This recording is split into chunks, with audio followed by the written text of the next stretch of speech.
સાહેબે પણ પોતાની આગવી શૈલીની અંદર આપણે સંતોને સંભળાવી. આ ઋષિમુનિઓ અને સંતો મહાત્માઓ ની જે વાણી છે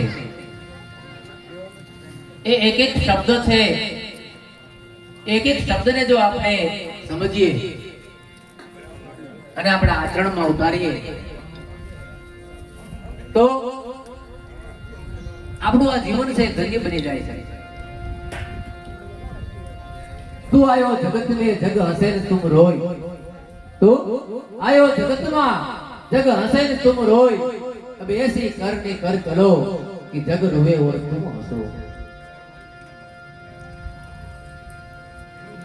આ તન ધન તે તારા નથી, નથી પ્રિયા કે પ્રિતમ, અંતકાળે સૌ અળગા થશે, માટે ચેત નરતું ચેત. અરે રજકણ તારા રજળ છે, જેમ રજળે રણમાં રેત. આ રજકણ તારા રજળ છે, જેમ રજળે રણમાં રેત. હજુ વાદી છે તારા હાથમાં, માટે ચેત નરતું ચેત. મને તમને આત્મા મહાત્માઓ સાચો માર્ગ બતાવે છે.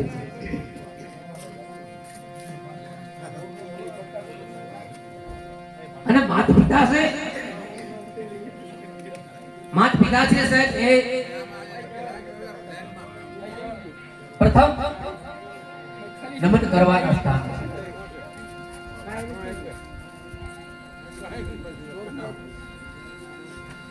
માતા પિતા છે, માં છે, એ જ્યારે બાળક નાનું હોય ત્યારે એને કાખમાં તેડે.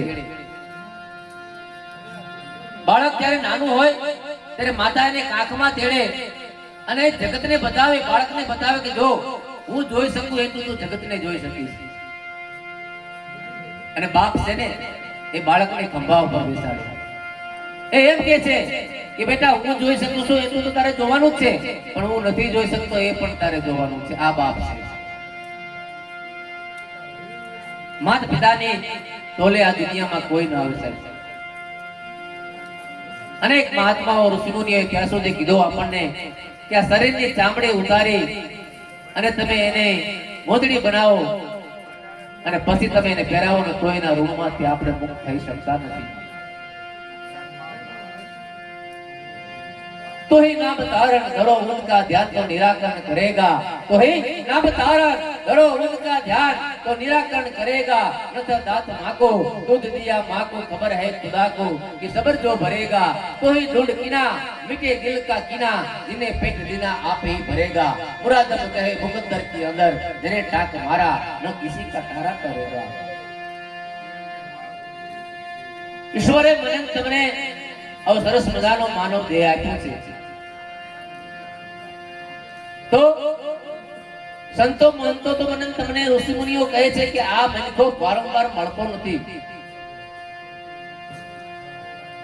તો કઈક પરમાર્થ માટે, પરહિત માટે, બીજા જીવ માટે કઈક કરી છૂટવું એ આ માનવ દેહનો મૂળ ઉદ્દેશ. વારંવાર માનવ દેહ નહીં મળે. કીધું ને આપણે કે 84 લાખ યોની ફરીને ચક્રમાંથી પસાર થઈએ ત્યારે એક વખત આ માનવ દેહ મળે છે. બડે ભાગ્ય મનુષ્ય તન પાવા. તુલસીદાસજી રામચરિત માનસમાં લખ્યું રામાયણમાં કે બડે ભાગ્ય મનુષ્ય તન પાવા, સુર દુર્લભ સબ ગ્રંથ હી ગાવા. દેવોને પણ દુર્લભ છે સાહેબ. માનવ દેહ મેળવો એ દેવો માટે પણ દુર્લભ છે. એટલા માટે તુલસીદાસજી કહે છે કે સબ માનવ દેહ દુર્લભ છે. અને બધા શાસ્ત્રો કહે છે એ પ્રમાણે. અને ઘણી વખત તો આપણને સાહેબ માંગતા પણ ના આવડે. ઈશ્વરની પાસે માંગવું હોય, ઈશ્વર પ્રગટ થાય ને આપણી સમક્ષ, તો આપણને માંગતા પણ નથી આવડતું. આપણે રોજ મંદિરે જઈએ છીએ, મઢે જઈએ છીએ, પગે લાગીએ છીએ, પણ આપણને ઘણીવાર માંગતા પણ નથી આવડતું. એક વખત ભગવાન શિવ અને પાર્વતી પૃથ્વી પર આવ્યા. ચાલતા ચાલતા એમણે જોયું તો રસ્તા ઉપર એક પરિવાર બેઠો છે. પતિ પત્ની છે, સાથે એનો દીકરો છે. અતિ ગરીબ છે, તન ઉપર પૂરા કપડા પણ નથી.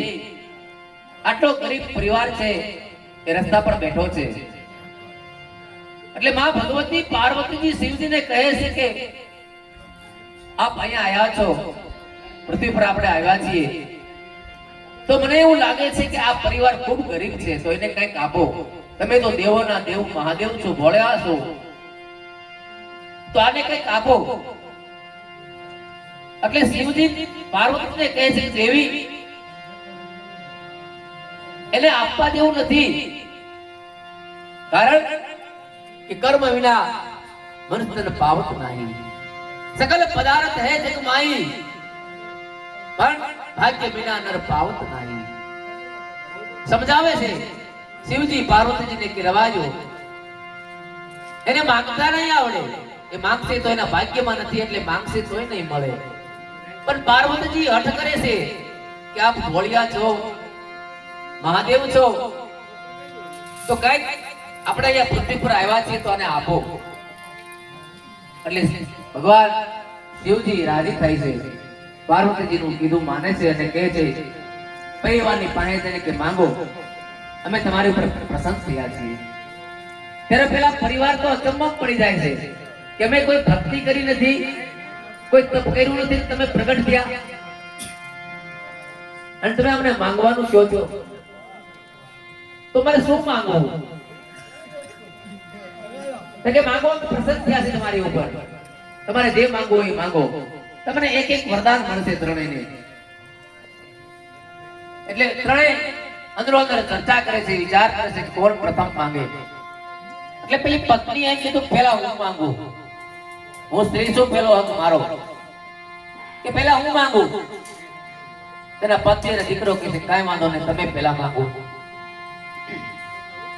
એટલે પેલી પત્ની પેલા માંગે છે કે મને સરસ મજાનો રાજકુમારી જેવો બની જાવ, એવું રૂપ આપો, એવું રાજકુમારી બની જાવ.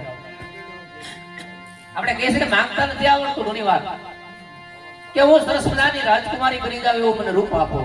ભગવાન શિવજી કે તથાસ્તુ. પેલી સ્ત્રી હતી નિર્ધન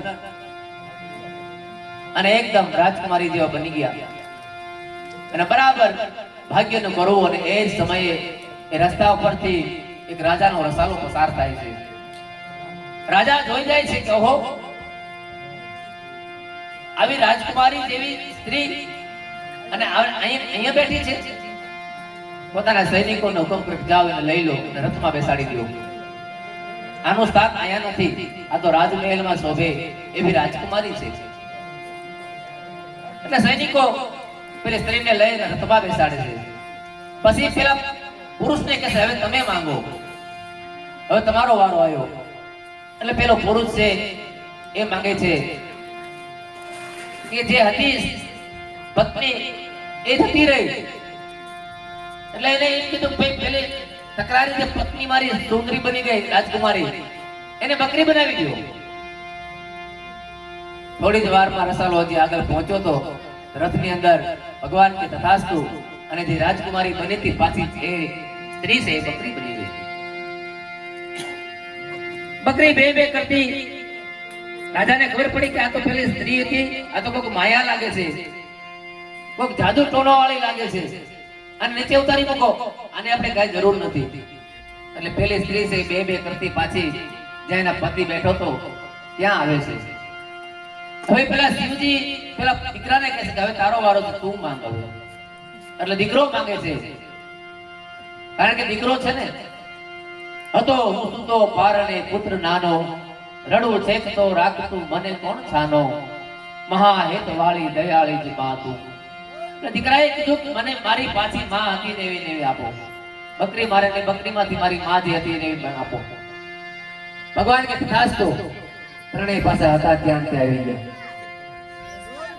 કીધું કે માંગતા ના આવડે, આપણે મંદિરે જાય છે, મઢે જાય છે, આપણે પિતૃઓની પાસે જઈએ છીએ, આપણે માંગી છે, આપણે માંગતા નથી આવડતું. અને શિવજી પાર્વતીજી કહે છે કે દેવી મેં તમને કીધું તો ને કે આના ભાગ્યમાં નથી, અને આપણે આપ્યું માંગવાનું, એક એક વરદાન માંગવાનું કીધું તો એ હતા ત્યાં પાછા આવી ગયા. હવે તમારે જોવું છે કેમ મંગાય. ભલે શિવજી ને પાર્વતી બી આગળ ચાલે છે, આગળ જઈને જોવે છે તો એક વાણિયાનો દીકરો છે બેઠો છે, બે આંખે અંધ છે. શિવજી ને પાર્વતીજીની પાસે જઈને કહે છે કે અમે તમારી પર પ્રસન્ન થયા છે, તમે માંગો. એટલે પેલો વાણિયાનો દીકરો રાજી થાય છે કે ઓહો, મેં કઈ ભક્તિ કરી નથી, તપ જપ પણ કર્યા નથી, અને આપ મારી પાસે પ્રગટ થયા છે અને મને માંગવાનું કહો છો. હા કે અમે તમારી પર પ્રસન્ન થયા છે, તમે માંગો. જો માંગવું તો કેવી રીતે મંગાય? કારણ કે વણિક જાતો હોશિયાર, ડાઈ માના દીકરા, ખાવું કુટુંબ અને કરશું આ ત્રણના સરદાર. એટલે પેલા સુરદાસ હતો કે માંગો, શિવ અને પાર્વતી છીએ તમને વરદાન દેવા માટે આવે, તમે માંગો. પણ તમને એક વરદાન મળશે ફક્ત, એક જ વખત તમારે માંગવાનું છે, બીજી વખત તમારે માંગવાનું નથી. પેલા વાણિયાના દીકરો કે કાંઈ વાંધો નહીં પ્રભુ. એટલે વાણિયાના દીકરાએ શું માંગ્યું? બરાબર સાંભળજો. 7 માળની હવેલી, વચલા દીકરાની વહુ, સોનાની ગોળીએ ઓલવતી ભાળું. વિચાર કરો તમે, એક જ વરદાનની અંદર એને બધું માંગી લીધું. 7 માળની હવેલી એટલે ધન દોલત સંપત્તિ માંગી લીધી, અને પછી કીધું કે હું વચલા દીકરાની વહુ. એટલે 3 દીકરા હોય તો જ વચલા દીકરાની વહુ કહેવાય. 3 પરણેલા હશે એટલે ચોખવટ કરી વચલા દીકરાની વહુ. અને એને પાછું કીધું કે સોનાની ગોળીને ઓલવતી ભાળું. એટલે સોનાની ગોળી જે ઘરમાં હોય તો ત્યાં શું કામી કમી હોય, વિચાર કરો. અને પછી એને ભાળું, એટલે પોતે સુરદાસ હતો એટલે જોવાનું પણ એને માંગી લીધું વરદાન કે આંખો પણ મને આપો. તો આ માંગવાની રીત છે સાહેબ. હે એટલા માટે કહેવું છે ને આપણે કે ભાઈ ઈશ્વરની પાસે માંગો તો એવું માંગો કે ઈશ્વર આપણને આપે, રાજી થાય. અને આ જે મનુષ્ય દેહ તમને મળ્યો છે, માનવ બનકો મળ્યો છે મને તમને, તો બીજા માટે જીવી જાવું, બીજાને માટે કંઈક કરવું. એટલા માટે કીધું કે જસ જીવન અપજસ મરણ, કર દેખો સબ કોઈ, કહા લંકા પતિ લે ગયો ઓર કહા કરણ ગયો કોઈ. હે રાવણની પાસે કોઈ વસ્તુની સાહેબ કમી નહોતી, પણ છતાં રામની સાથે વાત ભીડી. વિચાર તો કરો કે મહાન પંડિત, મહાન યોદ્ધા, તો રામ અને કૃષ્ણ બે એવા પાત્રો સાહેબ છે. રામ માટે સત્ય એ જ પ્રેમ છે અને કૃષ્ણ માટે પ્રેમ એ જ સત્ય છે. વળી પાછા આપણે સંતવાણીના દોર તરફ આગળ જઈએ, જેની આપણે રાહ જોઈએ છીએ. એવા નાના એવા કલાકાર છે. તેની કલા એવી વસ્તુ છે કે ગમે તે વ્યક્તિ હસ્તગત કરી શકે છે. તો નાનો એવો અમારે કલાકાર છે અજીત પંચાળા છે, એ આપણી સમક્ષ સરસ મજાની સંતવાણી લઈને આવશે. આપણે સૌ એની ભાવથી સાંભળશું. અજીત પંચાલા, જય માતા.